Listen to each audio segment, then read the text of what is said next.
Selamat pagi Pak, selamat pagi teman-teman. Terima kasih atas kesempatan yang diberikan kepada kelompok kami.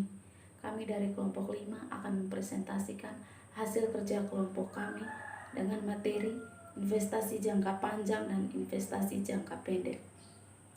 Dengan kelompok saya sendiri, nama saya Atanasia Safirta Beong dan kedua teman saya Ernia Aditya Tine dan Nikita Febriani Rotes. Yang pertama, investasi jangka pendek.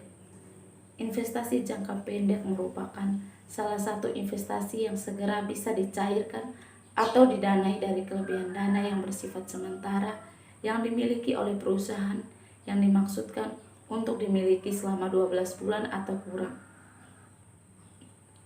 Selanjutnya, pencatatan transaksi investasi jangka pendek. Pembelian atau penjualan surat-surat berharga atau saham dan obligasi hanya dapat dilakukan di bursa efek melalui perantara yang disebut pialang. Seperti halnya, surat-surat berharga juga harus dicatat sebesar harga perolehannya. Besar biaya pembelian surat-surat berharga yang diperhitungkan oleh pialang atas transaksi pembelian surat-surat berharga secara konvensional umumnya sebesar 0,25% dari nilai transaksi. Sedangkan bila transaksi dilakukan secara online, maka besarnya komisi yang diperhitungkan oleh pialang umumnya adalah sebesar 0,175% dari nilai transaksi. Apabila investasi dilakukan dalam bentuk pembelian surat-surat berharga yang memberikan pendapatan secara atur dalam jumlah tertentu, misalnya obligasi atau dividen saham preferen kumulatif, maka bunga atau dividen berjalan yang dibayarkan kepada penjual surat-surat berharga tersebut tidak dapat diatribusikan dalam harga perolehan surat-surat berharga yang bersangkutan. Hal ini dikarenakan bunga atau dividen berjalan yang dibayarkan kepada pihak penjual tersebut akan diterima kembali dari emiten surat-surat berharga tersebut pada tanggal yang telah ditetapkan. Pada saat penjualan kembali surat-surat berharga, ada potensi perusahaan memperoleh keuntungan atau kerugian. Keuntungan diperoleh apabila hasil penjualan bersih surat-surat berharga tersebut lebih dari harga perolehannya, dan sebaliknya menderita kerugian manakala hasil penjualan bersih surat-surat berharga lebih kecil dari harga perolehannya.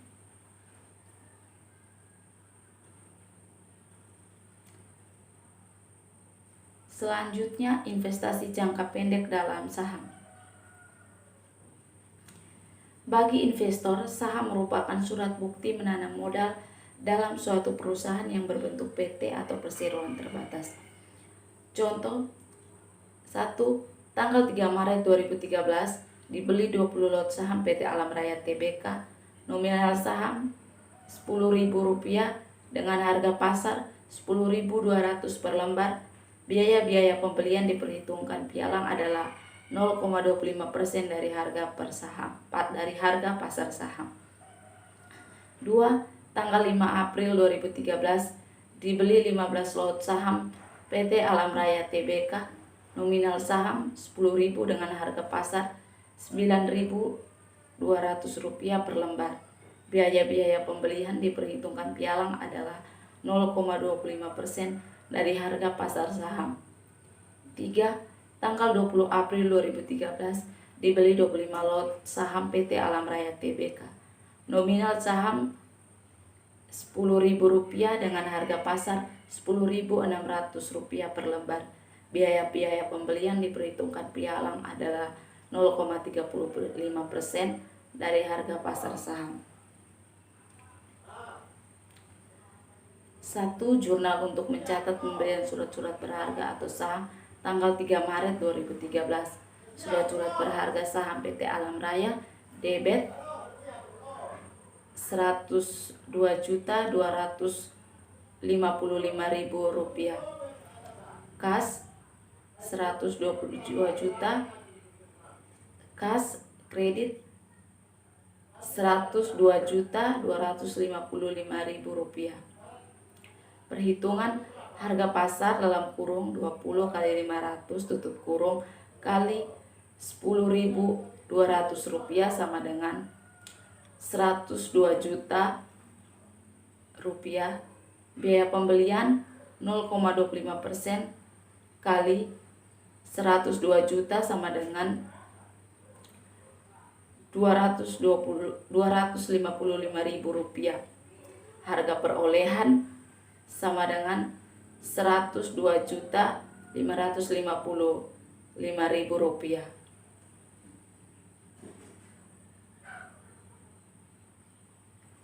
Tanggal 5 April, surat-surat berharga saham PT Alam Raya debit 69.172.500 rupiah, kas kredit 69.172.500 rupiah.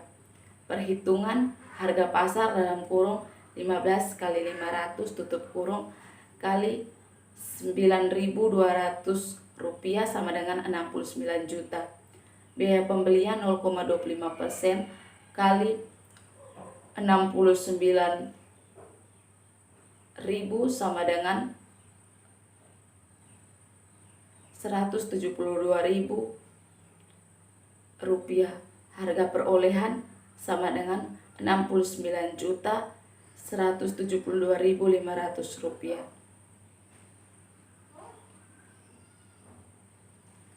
Jurnal untuk mencatat penjualan surat-surat berharga atau saham. Yang pertama, bila digunakan metode masuk pertama keluar pertama atau MPKP. Kas di debit senilai 132.036.250 rupiah. Surat-surat berharga saham PT Alam Raya dikredit senilai 125.312.500 rupiah. Laba penjualan surat-surat berharga dikredit senilai 6.723.750 rupiah. Perhitungan harga pasar 25 kali 5.000 tutup kurung kali 10.600 sama dengan 132.500.000 rupiah. Biaya pembelian 0,35% kali 132.500.000 rupiah sama dengan 463.750.000 rupiah. Hasil penjualan sama dengan 132.036.250.000 rupiah. Harga perolehan surat-surat berharga yang dijual. Harga perolehan surat-surat berharga yang dijual. Harga perolehan 20 lot saham 102.255.000 rupiah. Harga perolehan 5 lot saham dalam kurung 5/15 kali 69.172.500 rupiah sama dengan 23.057.500 rupiah. Harga perolehan sama dengan 125.312.500 rupiah. Laba penjualan surat-surat berharga sama dengan 132.036.250.000 rupiah kurang 125.312.500 rupiah sama dengan 6.723.750.000 rupiah. Bila diguna metode masuk terakhir keluar pertama, kas di debit senilai 132.036.250.000 rupiah. Surat-surat berharga saham PT Alam Raya dikredit senilai 120.300.000 rupiah. Laba penjualan surat-surat berharga dikredit senilai 11.736.250.000 rupiah. Perhitungan harga pasar 25 kali 5.000 kali 10.600 sama dengan 135.500.000 rupiah. Biaya pembelian 0,35% kali 132.500.000 rupiah sama dengan 463.750 rupiah. Hasil penjualan 132.036.250 rupiah. Harga perolehan surat-surat berharga yang dijual. Harga perolehan 15 lot saham 69.172.500 rupiah. Harga perolehan 10 lot saham dalam kurung 10/20 kali 102.255.000 rupiah sama dengan 51.127.500 rupiah. Harga perolehan sama dengan 120.300.000 rupiah. Laba penjualan surat-surat berharga sama dengan 132.036.250 rupiah kurang 120.300 rupiah sama dengan 11.736.250 rupiah. B. Bila digunakan metode masuk terakhir keluar pertama. K sebesar Rp130.036.250 rupiah. Surat-surat berharga saham PT Alam Raya Rp120.300.000 rupiah. Laba penjualan surat-surat berharga Rp11.236.250 rupiah. Perhitungannya, harga pasar 25 dikali 5.000 dikali 10.600 sama dengan 132.500.000 rupiah. Biaya pembelian 0,35% dikali 132.500 sama dengan 463.750.000 rupiah. Harga penjualannya 132.036.250 rupiah. Harga perolehan surat-surat berharga yang dijual. Harga perolehan 15 lot saham sebesar Rp69.172.500 rupiah. Harga perolehan 10 lot saham 10/20 dikali 102.255.000 rupiah, yaitu 51.127.500 rupiah. Harga perolehan 120.300.000 rupiah. Laba penjualan surat-surat berharga yaitu 132.036.250 rupiah dikurangi 120.300.000 rupiah sama dengan 11.736.250 rupiah. C. Bila digunakan metode rata-rata. K sebesar Rp132.036.250 rupiah. Surat-surat berharga saham PT Alam Raya sebesar Rp120.300.000 rupiah. Laba penjualan surat-surat berharga sebesar Rp11.736.250 rupiah. Perhitungannya, harga pasar 25 dikali 5.000 dikali 10.600 sama dengan 132.500.000 rupiah. Biaya pembelian 0,35% dikali 132.500 sama dengan 463.750.000 rupiah. Hasil penjualannya 132.036.250 rupiah. Harga perolehan surat-surat berharga. Harga perolehan 20 lot saham sebesar Rp102.255.000 rupiah. Harga perolehan 15 lot saham sebesar Rp69.172.500 rupiah. Harga perolehan rata-rata sebesar Rp171.427.500 rupiah. Harga perolehan rata-rata per lotnya Rp171.427.500 rupiah dibagi 35, maka hasilnya Rp4.897.928,57 rupiah per lot. Harga perolehan 25 lot saham yang dijual yaitu 25 dikali 4.897.928,57 sama dengan 122.448.214,25 rupiah.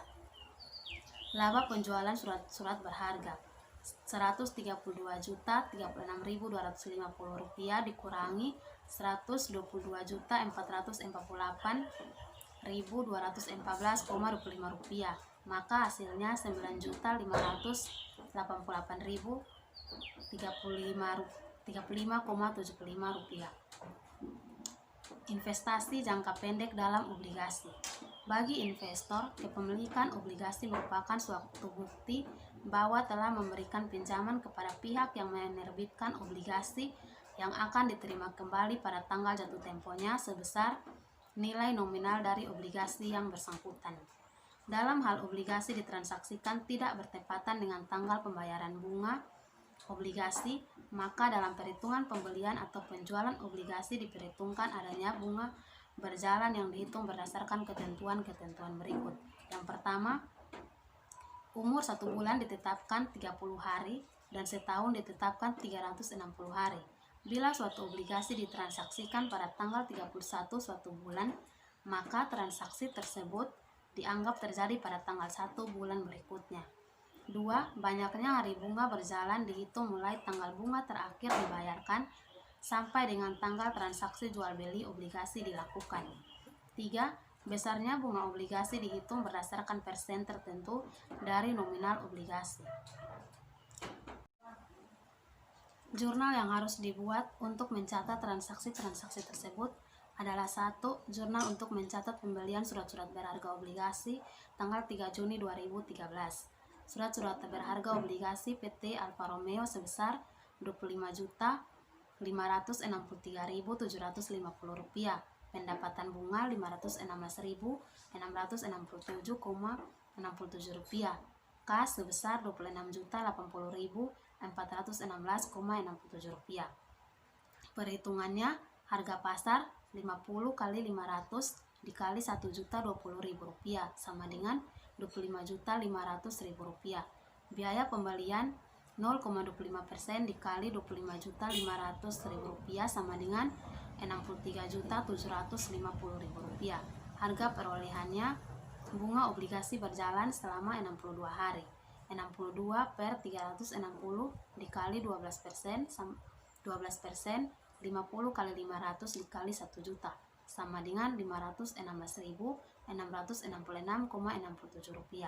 Per kasnya Rp26.080.416,67. Tanggal 25 September 2013, surat-surat berharga obligasi PT Alfa Romeo sebesar Rp29.323.125. Pendapatan bunga obligasi Rp1.740.000. Kasnya Rp31.063.125. Perhitungannya harga pasar 60 kali 500 dikali Rp975.000 sama dengan Rp29.250.000. Biaya pembelian 0,25% kali Rp29.250.000 sama dengan Rp73.125.000. Harga perolehan Rp29.323.125. Bunga obligasi berjalan selama 174 hari. 174 per 360 dikali 12%, 60 kali 500 dikali 1 juta sama dengan Rp1.740.000. Per kasnya Rp31.063.125. Penilaian surat-surat berharga. Penilaian surat-surat berharga dilakukan pada setiap akhir periode akuntansi untuk menetapkan nilai surat-surat berharga yang akan dilaporkan di neraca. Penilaian terhadap surat-surat berharga ini dapat dilakukan menurut salah satu dari dua metode di bawah ini. Yang pertama, metode harga perolehan. Penggunaan metode ini sebagai metode penilaian dapat dilakukan dengan menggunakan salah satu dari beberapa metode penentuan harga perolehan, yaitu metode masuk pertama keluar pertama atau MPKP, metode masuk terakhir keluar pertama atau MTKP, dan metode rata-rata. Karena metode penilaian yang digunakan sama dengan metode penentuan harga perolehan, maka penggunaan metode harga perolehan sebagai metode penilaian mengakibatkan nilai akhir surat-surat berharga yang akan dilaporkan di neraca adalah sama sebesar harga perolehannya sehingga tidak memerlukan adjusting. 2. Metode harga terendah antara harga perolehan dengan harga pasar. Menurut metode ini, nilai akhir dari surat-surat berharga adalah sebesar nilai yang terendah antara harga perolehannya dengan harga pasarnya pada saat dilakukan penilaian. Penentuan harga perolehan dapat dilakukan dengan menggunakan salah satu metode penentuan harga perolehan, yaitu MPKP, MTKP, atau rata-rata.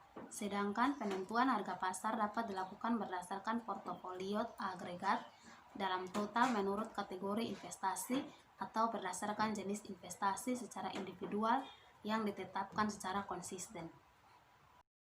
Berikut investasi jangka panjang. Investasi jangka panjang yaitu investasi yang mana dana yang digunakan akan diputar dan akan dapat dicairkan apabila sudah tiba jangka waktu tertentu, biasanya paling cepat 1 tahun. Investasi dalam saham. Investasi jangka panjang dalam saham dapat dilakukan dengan cara melakukan pembelian saham perusahaan lain. Tujuan yang memotivasi dilakukannya investasi jangka panjang dalam saham antara lain sebagai berikut. Yang pertama, untuk dapat mempengaruhi atau menguasai mekanisme manajerial perusahaan. Yang kedua, untuk menjalankan atau mengimplementasikan secara strategi integrasi, baik itu integrasi horizontal, integrasi vertikal, maupun integrasi konglomerasi yang telah ditetapkan dengan maksud penguasaan pasar, yaitu untuk menjamin kelangsungan pasar dari output yang dihasilkan, terjaminnya kelangsungan pasar dari input yang dibutuhkan, dan tercapainya ketahanan, pertumbuhan, dan perkembangan korporasi yang baik. Yang berikut jenis-jenis saham.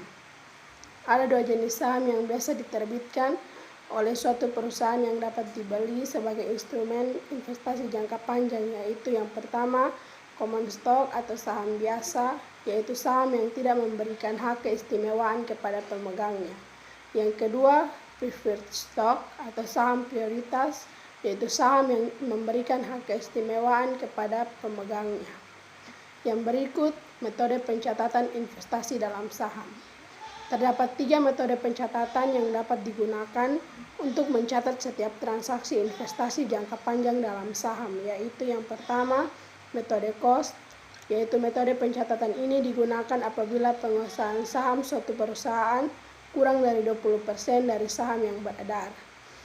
Yang kedua, metode ekuitas tanpa laporan keuangan konsolidasi, yaitu metode pencatatan ini digunakan apabila penugasan saham suatu perusahaan di atas 20% sampai dengan 50% dari saham beredar. Yang ketiga, metode ekuitas dengan laporan keuangan konsolidasi.